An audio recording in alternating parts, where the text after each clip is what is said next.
What's up guys, Sal here. So, an alleged render of the HTC's new flagship device, the Htc U12, got appeared on the internet. The render showcases the front of the U12 with its screen turned off, and the source who shared this image and also a lot of big tech sites are saying that the bezels are very thin, kinda like the Galaxy S8. But heck, I can't even make out where the screen starts and stops. I tried increasing the brightness, contrast and everything, but I could see nothing but a full black front. Anyways, HTC showed that it can trim down the bezels with the U11 Plus, so it shouldn't be a problem for them to repeat that with the U12.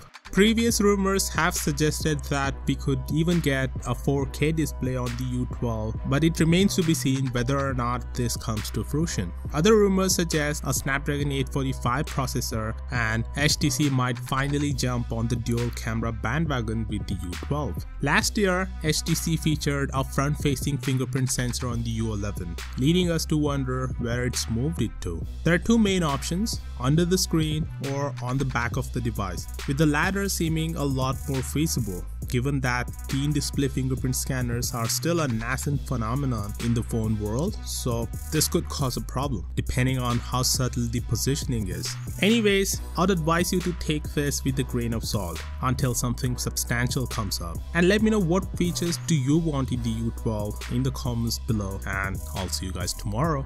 Peace out. Okay.